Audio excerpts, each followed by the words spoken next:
अब मैं main points पे आऊँगा, बाकी जो खुल के बातें वो नेक्स्ट टाइम करेंगे। पहले तो मैं थोड़ा सा डिफरेंस इसमें बताना चाहूँगा थाना दिवस और पुलिस पब्लिक बीट में। थाना दिवस जो है वो बेसिकली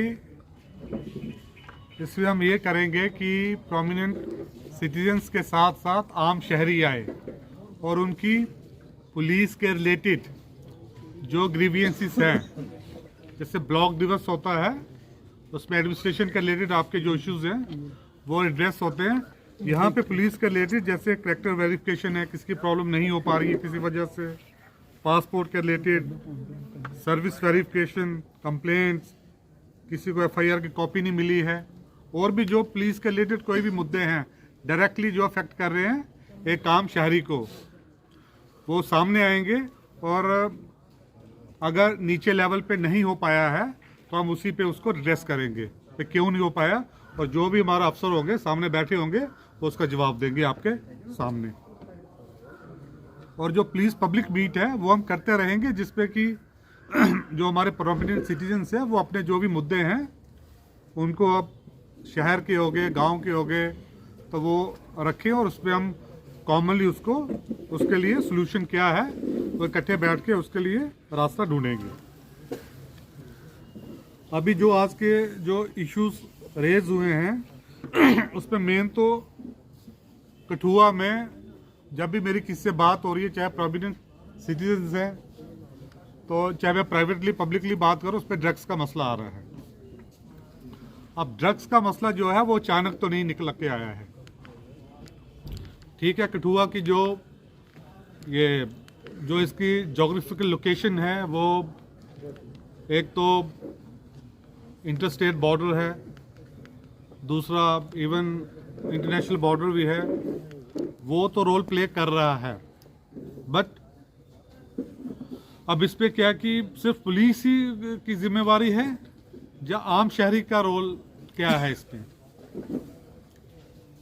पुलिस अगर बोले कि हम बिना शहरियों की बातचीत किए हुए उनकी मदद के बिना हम चलें तो वो उसमें काफ़ी बाधाएं आ जाती हैं।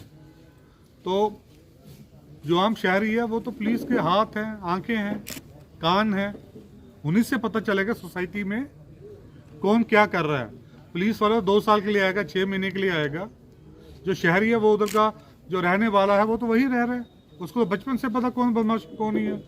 मेरे इलाके में मुझे पता है कौन क्या कर रहा है, कौन किस वजह से आज अमीर बन गया है, कौन पहले क्या करता था, कौन क्या धंधा कर रहा है।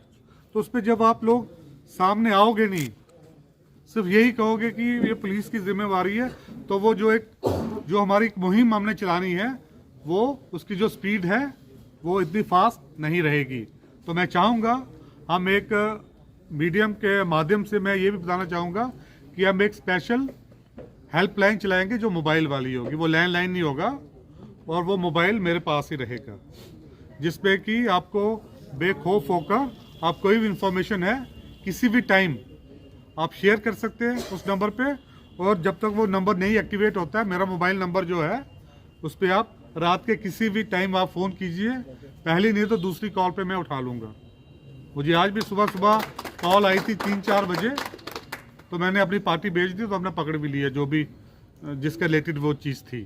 तो इस पर हम आपकी जानकारी खुफिया रखेंगे, इस पर कोई ओपन नहीं होगी, क्योंकि ये जो मुहिम है ये ना सिर्फ कठुआ है, ये पहले पंजाब का हम सुनते थे, अब ये हमारे जम्मू डिवीज़न में, कश्मीर डिवीज़न फैल चुकी है, और इस पर सबको मिल के ही काम करना है।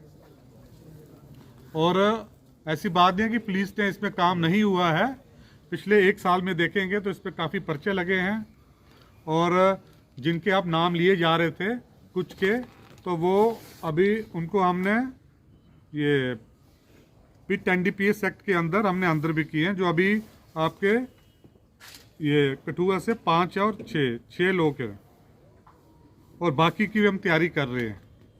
और ऐसा नहीं है कि हमें जानकारी नहीं है कौन क्या कर रहा है, क्योंकि हमें मेन चाहिए, मेन ये चीज़ें यहाँ कहाँ से रही हैं।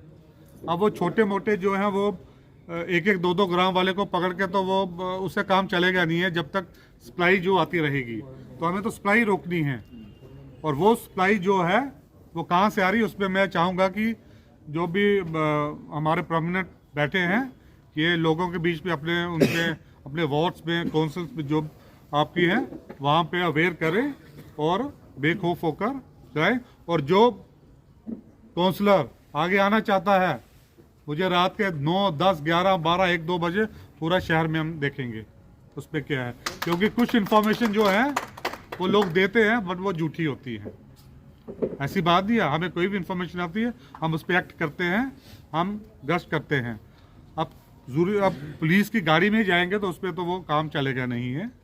तो मैं चाहूँगा कि कई फॉरेन कंट्रीज़ में जो सिटीज़न है वो तो इवन शहरी वगैरह बनाने में भी उनका रोल रहता है। तो आप आइए आगे, अगर शहर में गंदगी साफ करनी है, अगर आप सिर्फ पुलिस का ही वो रखेंगे तो उस पर नहीं आएंगे। दूसरी जो बात फुटपाथ्स की है, पार्किंग की है, इस पे चूंकि यहाँ पे म्युनिसिपल काउंसिल है टाउन के अंदर, तो ये अपने रूल्स रेगुलेशंस अपने वो एक्ट पास करे और उसको इम्प्लीमेंटेशन एग्जीक्यूशन के लिए मेरी हमेशा नफरी साथ में जाएगी। क्योंकि इस पे ऐसा तो नहीं है, क्योंकि जो एक म्युनिसिपल काउंसिल यहाँ बनी है उनका रोल है ना विद इन द लिमिट्स, तो ये करें, ये एक प्लान दे दें हमें, हमारे साथ शेयर करें बैठ के, जहाँ जहाँ पुलिस की ज़रूरत है तो हम तैयार हैं। बट रेडी वालों के लिए आपने क्या रखा है, उनकी रिहेबिलिटेशन के लिए अगर आपने दूर उनको करना है तो ये एक ऐसा प्लान बनाएं कि ये ना हो कि वो रेडी वाला भी भूखा मर जाए, फिर आप उस पर दोष जो है पुलिस पे ही आ जाएगा। आप बताइए हमें।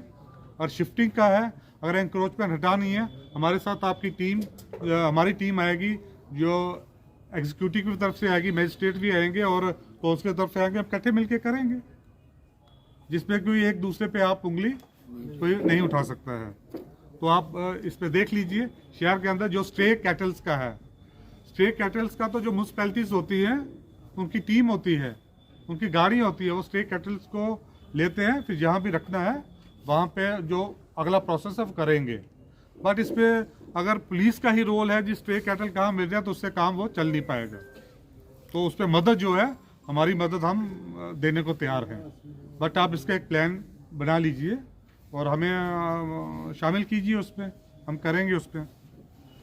जहाँ तक ट्रैफिक की प्रॉब्लम है, जिन जिन पॉइंट्स पे प्रॉब्लम आ रही है वो उस पर हमने काम थोड़ा करना शुरू कर दिया है। और जो काउंसलर साहब ने कुछ वार्ड्स का बोला था, रेड जोन्स का, उस पर भी हम नाइट पेट्रोलिंग का, डोमिनेशन का करेंगे। बट दूसरी बात यही आ जाती है कि सवारी अपने सामान की खुद जिम्मेवार होती है। तो रात का तो हम करते हैं, दिन में आप कम से कम ये कीजिए कि आप घरों को ताला बंद करके चले जाते हैं, तो आप न्योता दे रहे हो। क्योंकि कठुआ शहर जो है वो, मैं कठुआ में 1978 में भी आया था, मैं 1985 में भी रहा हूँ इधर। तो मैं कठुआ 10 महीने पहले भी नौकरी की हुई है, तो कठुआ में रिश्तेदारी भी हमारी है, तो इस वजह से मैं अनजान नहीं हूँ इससे। एक्सपेंशन बड़ी हो गई है, उस ढंग से जो बाकी डिपार्टमेंट एक्सपेंशन होनी उस पर टाइम लगेगा, बट मॉडर्न टेक्नोलॉजी का सहारा ले सकते हैं हम। सबसे पहले बात तो मैं व्यापार मंडल के जो हमारे रिस्पेक्टेबल्स हैं उनसे मैं चाहूँगा कि कम से कम जो शहर के एंट्री एग्जिट्स हैं, जो मार्केट्स एंट्री वाली जगहों पे है, वहाँ पे सीसीटीवी आप कम से कम कर सकते हो, उस पर आपकी हिफाजत रहेगी।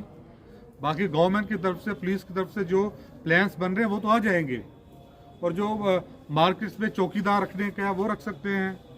आप तो व्यापार कर रहे हैं ना, तो चौकीदार रखने के लिए, चौकीदार के लिए 50,000 तो सैलरी उसकी होगी नहीं, तो वो तो 200-200 रुपये भी आप सारे करोगे तो आप उस मार्केट को कर लोगे। फिर जो आपका चौकीदार, मैं अपने पुलिस के इंटीग्रेट कर दूंगा उनको, तो उस पर अच्छी तरह से हम फिर वो नज़र रख सकते हैं। जहाँ पे लाइटिंग नहीं है, अपनी दुकान के आगे लाइटिंग कर लीजिए, कैमरे कम से कम अपने, इससे हिफाजत हो जाएगी ना आपकी। सीसीटीवी लगाइए। स्मार्ट सिटी का जो कंसेप्ट है वो यही है, कल को कठुआ ने भी स्मार्ट सिटी बनना है। जम्मू डिवीज़न में, जम्मू शहर के बाद मुझे लगता है कि कठुआ ही बड़ा शहर है, तो आज नहीं तो कल सीसीटीवी के बिना तो काम चलेगा नहीं। तो कम से कम सीसीटीवी लगाइए और सीसीटीवी वो लगाइए जिसपे दिख भी पाए। कई सीसीटीवी लगाए हैं बट उस पर तो आइडेंटिफिकेशन ही नहीं होती है। तो थोड़ा सा उस पर करके, क्योंकि हम घरों में ताला लगाते हैं, हम ताला कोई 10-20 रुपए का तो नहीं, टीवी का वो कीजिए। सीसीटीवी से जो हमारा भी वो, क्योंकि हर जगह पे ये फिजिबल, मैं प्रैक्टिकली बोलूँगा कि फिजिबल नहीं है कि हर चौराहे पे हर जगह पे पुलिस वाला तैनात रहेगा रात को, क्योंकि पुलिस वाले की 24 आवर ड्यूटी उसने दिन में भी करनी है। तो अगर आपके चौकीदार मिल जाएंगे, हमें पता चल जाएगा सीसीटीवी आपका उस जगह पे है, तो उस पर हमारा प्लान बन जाएगा, मिलके बैठेंगे सारे, तो उस पर हम पूरे शहर को कवर कर लेंगे। क्योंकि कई इलाके हमारे कॉलोनीज हैं वो काफ़ी खाली है उनकी साइड से, तो वहाँ चोरियों को ज़्यादा है, तो वहीं पे फिर प्रेशर आ जाता है, हमें वहाँ भी करनी है।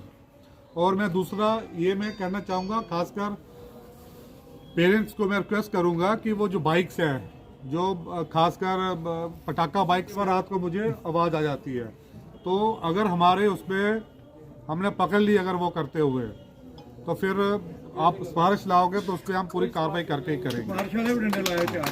तो और इस पे पेरेंट्स की भी जिम्मेवारी है।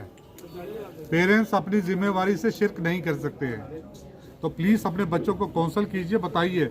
अगर वो नहीं समझ पा रहे हैं हमारे पास लाइए, हम काउंसलिंग करेंगे उनकी। मैं इसकी तरफ भी हम एक यूथ के लिए क्लब टाइप का फिर से एक्टिवेट कर रहे हैं, तो उसमें जो भी यूथ है उनके लिए जो भी हमारी तरफ से हो सकता है क्लब टाइप का, जिसमें पढ़ाई लिखाई के लेती, स्पोर्ट्स के लेती, वो एक्टिविटी करेंगे। बट पहले तो आप नशे की तरफ, तो जो बच्चा है वो पेरेंट्स की नज़र नहीं रहेगी तो अचानक तो नहीं वो ड्रगिस्ट बन जाएगा। तो पेरेंट्स की तो नज़र रहनी चाहिए ना बच्चे पे, भाई वो वहाँ कहाँ से रहा है, कितने टाइम बाहर रहा हुआ है। तो अपने बच्चे पे भी नज़र रखिए कि अचानक ही वो ड्रगिस्ट हो जाता है, फिर उस पर काफ़ी प्रॉब्लम्स आ जाती हैं, तो उस पर फिर टाइम लग जाता है, एक बार एडिक्ट हो जाता है। तो बाकी जो हमारा रोल रहेगा, हम ये नहीं कह रहे हैं कि हमारा उस पर बिल्कुल उससे कर रहे हैं। हमारे जो खासकर ड्रग्स का, मैंने पहले भी कहा, ये हम इसको एक मेन मुद्दा लेके हम टूट के पड़ जाएंगे सीधा। जो पेडलर्स हैं चाहे वो एडिक्ट्स हैं, तो वो उस पर टाइम लगेगा, एक हफ्ते के अंदर कम से कम रिजल्ट आना शुरू हो जाएंगे। और काफ़ी जानकारी हमने इकट्ठी कर ली।